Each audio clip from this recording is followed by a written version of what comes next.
డబ్బు, అనారోగ్యం, ఉద్యోగం, వ్యాపారం, అప్పులతో బాధపడుతున్నారా? మీకోసమే లాంచ్ యువర్ ఫ్యూచర్ ప్రోగ్రామ్.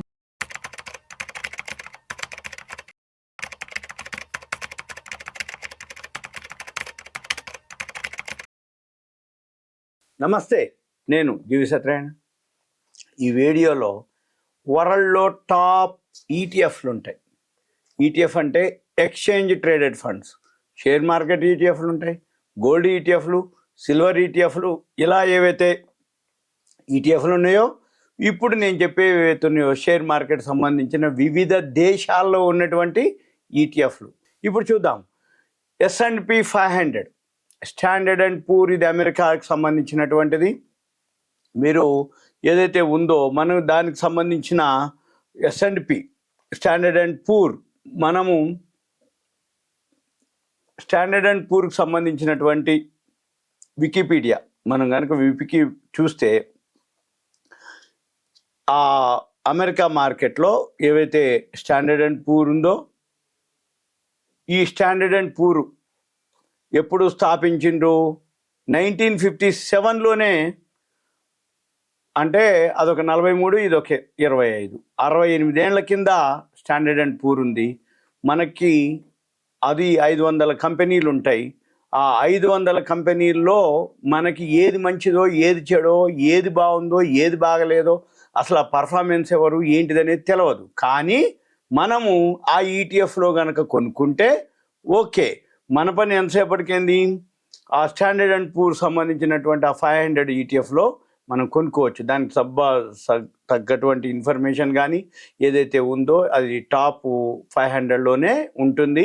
దానికి ఏదైతే గ్రాఫ్ ఉంటుందో, ఎంటర్ ఎగ్జిట్ ఉంటుంది, సాఫ్ట్వేర్ ఉంటుంది, టూల్స్ ఉంటాయి. ఇప్పుడు ఏఐ టూల్స్ వచ్చినాయి, ఆర్టిఫిషియల్ ఇంటెలిజెన్స్ టూల్ వచ్చినాయి, ఆల్గో సాఫ్ట్వేర్ వచ్చింది, సెమీ ఆల్గో సాఫ్ట్వేర్ వచ్చింది. దాంతో మనం S&P standard and poor 500 American దాంట్లో ఇన్వెస్ట్ చేయడానికి మనము ప్లాన్ చేసుకోవచ్చు. ఇది ఈ New York NYSE New York stock exchange నాస్డాక్లో మనము చేయడానికి వీలవుతుంది. ఇది ఒకటి. ఇక నెంబర్ 2 DJIA. ఈ DJIA ఏంటంటే డౌ జోన్స్ అంటాం. డౌ జోన్స్ ఏదైతే ఉందో దానికి సంబంధించినటువంటి అన్నమాట. డౌ జోన్స్ దీనికి ఏదైతే ఉందో, మళ్ళీ మనం వికీపీడియాకి వెళ్తే ఇది కూడా అమెరికాకి సంబంధించిందే. ఇది కూడా 1885లోనే ఉంది. ఇది 140 years ఓల్డ్ అనమాట. ఏది అదొక 1885 అంటే అదొక 1900, 115, ఇదొక 25. ఇప్పుడు అంటే 140 ఏళ్ళ కిందట స్టార్ట్ అయింది. 1896 May 26లో డౌ జోన్స్. అది కూడా న్యూయార్క్ స్టాక్ ఎక్స్చేంజ్లోనే ఉంటుంది. దీంట్లో ఏవైతే ఉన్నాయో ఇవి డౌ జోన్స్ బేస్ అనమాట. 30 కంపెనీలు ఉంటాయి. ఆ ఈటీఎఫ్ని కూడా మనము కొనుక్కోవచ్చు, ఒకటి. ఇక తర్వాత వ్యాన్గార్డ్ అని ఇంకొకటి ఉంది. వ్యాన్గార్డ్, ఈ వ్యాన్గార్డ్ వచ్చి 1975లో స్టార్ట్ అయింది, 50 సంవత్సరాల క్రిందట. ఇది కూడా యుఎస్డే. దీంట్లో 10.4 ట్రిలియన్లు అనమాట. అంటే వాల్యూ, దాంట్లో ఏఈఎం అంటాం, ఎసెట్ అండర్ మేనేజ్మెంట్. ఇది కూడా 1975లోనే స్టార్ట్ అయింది. ఇది అంటే 1975 అంటే అదొక 25, ఇదొక 25, 50 సంవత్సరాలు అయింది దీనిది వ్యాన్గార్డ్. ఇది కూడా ఏదైతే దీని యొక్క ఎంప్లాయీస్ 20,000 మంది ఉన్నారు. ఇది 10.4 ట్రిలియన్లతోటి ఏఈఎం, ఎసెట్ అండర్ మేనేజ్మెంట్ అంటాం, అది నడుస్తుంది. తర్వాత నాస్డాక్ 100. ఈ నాస్డాక్ 100 ఏదైతే ఉందో, నాస్డాక్ 100, ఈ నాస్డాక్ 100 ఇది కూడా అమెరికాది. ఈ నాస్డాక్ 100 ఎప్పుడు స్టార్ట్ అయింది? 1985. ఇది అంటే 40 years బ్యాక్. ఇది అమెరికాకి సంబంధించింది. దీని యొక్క మార్కెట్ క్యాపిటలైజేషన్ వచ్చి 25.34 ట్రిలియన్లు అనమాట. డౌ జోన్స్ నాస్డాక్ అంటాం కదా, అది అనమాట. అయితే ఇది ఏదైతే ఉందో లార్జ్ క్యాప్లోనే ఉంటుంది. నాస్డాక్ 100 ఏవైతే ఉందో పేరులోనే ఉన్నాయి. అంటే 100 పెద్ద కంపెనీలు కలిపి, అంటే దాంట్లో నాన్ ఫైనాన్షియల్ కంపెనీస్ అనమాట. 100 ఉంటాయి అన్నిటి దాంట్లో. మన పని ఏంటిది, ఏవేవైతే ఉన్నాయో ఈ 100 కంపెనీల్లో ఏది మంచిదో, ఏది చెడదో హోంవర్క్ దానికి సంబంధించిన ప్రాఫిట్ అండ్ లాస్లు, బ్యాలెన్స్ షీట్లు, ఇన్ఫర్మేషన్ ఇవన్నీ చూడకుండా సింపుల్గా నాస్డాక్ని కొనుక్కోవటం. తర్వాత ఎఫ్టిఎస్సి ఇది చూద్దాం. ఎఫ్టిఎస్సి ఏదైతే 100 అన్నమాట, ఇది యూరోప్ది. ఎఫ్టిఎస్సి ఏదైతే ఉందో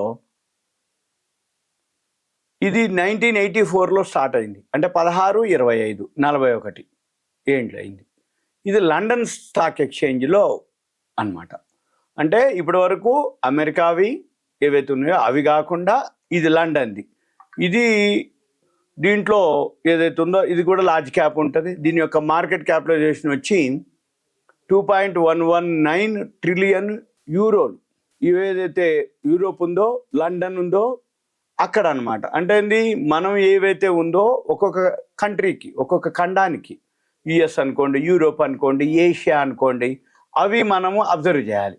ఇక తర్వాత హ్యాంగ్సంగ్ ఏదైతే ఉందో, ఈ హ్యాంగ్సంగ్ వచ్చి దీనికి సంబంధించినటువంటి మన పని ఏమి లేదు. ఏ కంట్రీ ఏది ఫేమస్ ఉందో చూసుకోవాలి. ఇది 1964లో స్టార్ట్ అయింది. ఇది ఏదైతే హాంకాంగ్ స్టాక్ ఎక్స్చేంజ్, ఇది హ్యాంగ్సంగ్ అంటే హాంకాంగ్ స్టాక్ ఎక్స్చేంజ్ 1964లో స్టార్ట్ అయితే అదొక 36, ఇదొక 25, 36, 41, 61 ఏండ్లు అయింది. ఇది హాంకాంగ్లో టాప్ అన్నమాట, అంటే ఎక్స్చేంజ్ ఇది. ఇక నెక్స్ట్ వచ్చి నిక్కీ 225 అంటారు. ఈ నిక్కీ 225 ఏదైతే ఉందో, ఈ నిక్కీ 225 ఎక్కడిది అంటే ఇది ఎప్పుడు స్టార్ట్ అయింది? 1950లో స్టార్ట్ అయింది. అంటే 75 సంవత్సరాలు అయింది ఇప్పటికి. ఇది టోక్యో స్టాక్ ఎక్స్చేంజ్. ఈ టోక్యో స్టాక్ ఎక్స్చేంజ్ దీంట్లో ఏవైతే ఉన్నాయో 225 అనమాట. జపనీస్ది ఇది. నిక్కీ అంటే జపాన్ది అనమాట.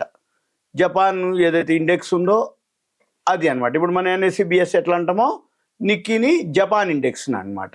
ఇది 1950 అంటే ఇది ఒక 75 ఇయర్స్ బ్యాక్. దీంట్లో కూడా ఇన్వెస్ట్ చేయొచ్చు. తర్వాత ఇక మన నిఫ్టీ 50, ఈ నిఫ్టీ 50 ఏదైతే ఉందో మనది అన్నట్టుగా. నిఫ్టీ 50 వచ్చి ఎన్ఎస్సి ఎక్స్చేంజ్ ఇండియాది. ఇది 1996లో నిఫ్టీని స్టార్ట్ చేయడం జరిగింది. ఇప్పటికి ఒక 29 సంవత్సరాలు గడిచింది.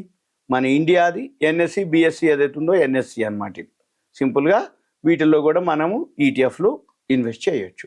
ఇవన్నీ మీకు awareness, education, information, knowledge purpose మాత్రమే ఈటీఎఫ్లు. వరల్డ్లో ఏ దేశాలు బాగున్నాయి ఆర్థికంగా, ఏ ఎకానమీ బాగుంది, ఏ ఎకానమీ తోటి ఏ ఎక్స్చేంజ్, ఏ ఈటీఎఫ్లు పెరుగుతున్నాయి, అవి కనుక మనం గమనించినట్లయితే మన సంపదను పెంచుకోవచ్చు. ఇది. Thank you. సెలవు.